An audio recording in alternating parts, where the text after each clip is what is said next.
नमस्कार बंधुरा बांगाली सेरा हेसेले सबाइके स्वागत।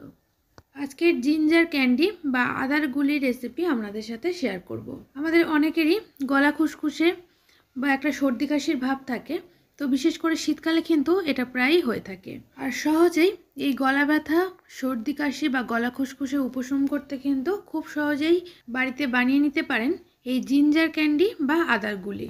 তাহলে চলুন এবার রেসিপিটি আমরা শুরু করি। तो प्रथमे एखाने 200 ग्राम परिमाणे आदा निये निয়েছি। एबार आदागुलोके परिष्कार जले धुए नेब।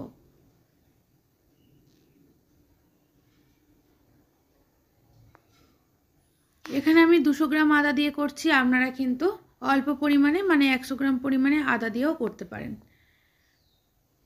तो आदाटाके भालो करे धुए निलाम। एबारे ग्यास अन करे दिয়েছি আর এর উপরে একটা স্ট্যান্ড বসিয়ে দিয়েছি। এবারে আদার টুকরো দুটোকে পুড়িয়ে নেব। তো এটা আপনারা কাঁচা অবস্থায় পেস্ট করে নিতেও পারেন, তবে এটা যদি আমরা পুড়িয়ে নিই তাহলে কিন্তু উপকারটা আরও বেশি হয় আর এর থেকে সুন্দর একটা ফ্লেভারও আসে। তো এইভাবে উল্টে পাল্টে গ্যাসের ফ্লেমটাকে লো টু মিডিয়ামে রেখে আদাগুলোকে পুড়িয়ে নিতে হবে।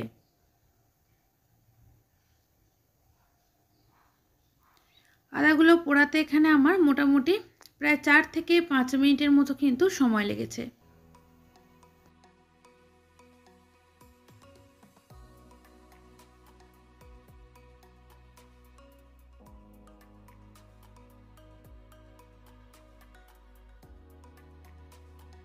আর এখানে আদা পুড়তে একটু দেরি হচ্ছে বলে যে এটাকে আমি হাই ফ্লেমে দিয়ে পুড়িয়ে নেব সেটা কিন্তু একেবারে নয়, সব সময় গ্যাসের ফ্লেমটাকে মিডিয়ামে রাখতে হবে। তো 2 টুকরো আদা এখানে আমার পুড়িয়ে নেওয়া হয়ে গেছে। এবারে এগুলোকে আমি পরিষ্কার করে ধুয়ে নিচ্ছি। যেহেতু এটা পোড়ানোর জন্য এই আদার খোসার গায়ে কিন্তু একটু কালচে দাগ চলে এসেছে, তো সেজন্য এটাকে ধুয়ে পরিষ্কার করে নেব।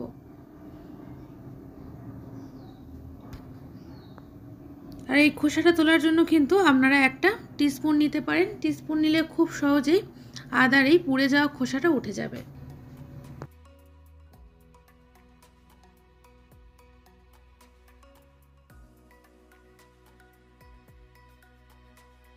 দেখুন আমি যেভাবে একটা টিস্পুন নিয়ে নিয়েছি, নিয়ে এইভাবে খোসাটা কিন্তু আপনারাও তুলে নেবেন।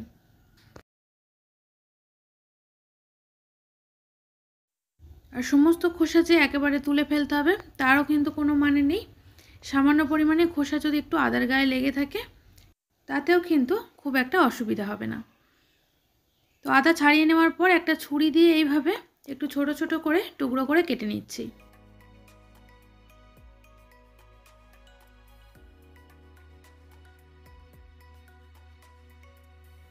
আর যেহেতু এটা আমি ব্লেন্ডারের মধ্যে পেস্ট করে নেব, সেজন্য একটু ছোট সাইজ করে এগুলোকে কেটে নিলে পেস্টটা ভালো মতো হয়।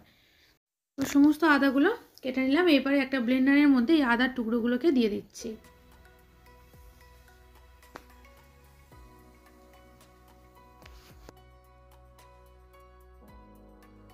একদম প্রথমে কিন্তু জল দিতে যাবেন না, কিছুক্ষণ এটা ঘুরিয়ে নেওয়ার পর তারপর অল্প অল্প করে জল দিয়ে আদার পেস্টটা তৈরি করতে হবে। তবে যতটা সম্ভব কিন্তু জলের পরিমাণটা কম দিতে হবে। তো আদার পেস্ট এখানে তৈরি করে নেওয়া হয়ে গেছে। দেখুন বেশ মিহি করেই কিন্তু আদার পেস্টটা তৈরি করেছি। তো এইবারে গ্যাস অন করে একটা কড়াই বসিয়ে দিয়েছি আর কড়াই ভালো মতো গরম হয়ে যাওয়ার পর এর মধ্যে আদার পেস্টটা দিয়ে দিতে হবে। কড়াইটা কিন্তু আমি আগে থেকে যেহেতু ওভেনে বসিয়ে দিয়েছিলাম খুব ভালো মতো গরম হয়েছিল, তো তার মধ্যে আদার পেস্টটা দিয়ে দিলাম। তেল ছাড়াই কিন্তু এটা তৈরি করতে হবে। তো প্রথমে আদাটা দেওয়ার পর আদার মধ্যে যে জলটা অ্যাড করেছি সেই জলটা কিন্তু শুকিয়ে নিতে হবে। তো এই সময় গ্যাসের ফ্লেমটাকে মিডিয়াম টু হাই করে দিয়েছি, দিয়ে খুব ভালো করে নেড়ে চেড়ে শুকনো অবস্থায় ভেজে নেব। আর আমি আগেই বলেছি এটার মধ্যে তেল দেওয়া যাবে না, তেল ছাড়াই কিন্তু এটাকে খুব ভালো করে নেড়ে চেড়ে নিচ্ছি।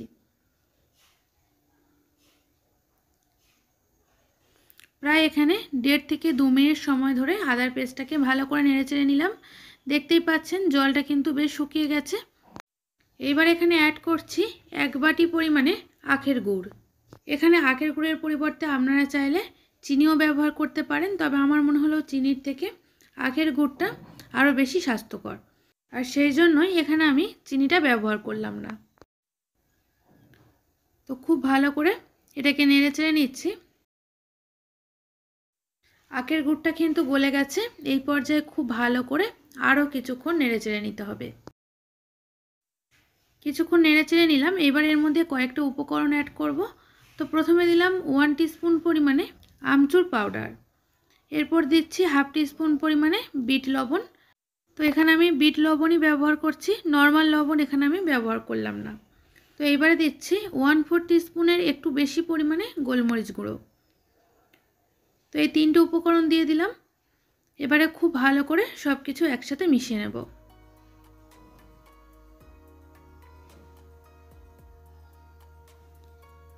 আপনারা চাইলে এর মধ্যে 6 থেকে 8টার মতো লবঙ্গ ভালো করে গুঁড়ো করেও মিশিয়ে দিতে পারেন। আর দেখতেই পাচ্ছেন এখানে নাড়তে নাড়তে কিন্তু আগের থেকে এটা অনেকটাই টেনে গেছে, কড়া থেকে উঠে গিয়ে মাঝখানে দলা পাকিয়ে যাচ্ছে। যখন একদম এই রকম হয়ে যাবে তখন বুঝবেন এটা তৈরি হয়ে গেছে। তখনই গ্যাসের ফ্লেমটাকে বন্ধ করে এটাকে নামিয়ে নিতে হবে। নামিয়ে নিয়ে এখানে এটাকে আমি প্রায় মোটামুটি 5-6 মিনিটের মতো ঠান্ডা করে নিলাম। বেশ ভালো মতো ঠান্ডা হয়ে গেছে। তো এবারে হাতের মধ্যে কিছুটা পরিমাণে ঘি মিশিয়ে নিলাম। তেল দিয়ে এটা আমি করছি না, ঘি দিয়ে করছি। এবারে কিছুটা পরিমাণে হাতের মধ্যে নিয়ে এইভাবে গুলি পাকিয়ে নিতে হবে। আমি এখানে মাঝারি সাইজের করছি, আপনারা চাইলে কিন্তু আর একটু ছোট সাইজেরও করতে পারেন। তো গোল করে নেওয়া হয়ে যাওয়ার পর এইভাবে চিনির গুঁড়ো মিশিয়ে নিচ্ছি। আর এই চিনির গুঁড়ো মেশানোটা কিন্তু সম্পূর্ণ অপশনাল, আপনারা চাইলে চিনির গুঁড়োটা মেশাতে পারেন আবার নাও মেশাতে পারেন। তবে চিনির গুঁড়োটা এখানে আমি মেশাচ্ছি এই কারণেই, এতে করে কিন্তু এই আদার গুলিগুলো তৈরি করার পর একটার সাথে একটা লেগে যাবে না, বা এটা যখন কোনো কন্টেনারে করে আপনারা স্টোর করে রাখবেন তখনও কিন্তু একটার সাথে একটা লেগে যাবে না। সেক্ষেত্রে এটা স্টোর করার সময়ও সুবিধা হবে। তো আর একটা গুলিও একইভাবে তৈরি করে নিলাম। তো আপনারা দেখতেই পেলেন কত সহজে কিন্তু আপনারা বাড়িতেই এইভাবে আদার গুলি তৈরি করতে পারবেন। আর বন্ধুরা, বিশেষ করে শীতের সিজনের জন্য কিন্তু এটা খুবই উপকারী।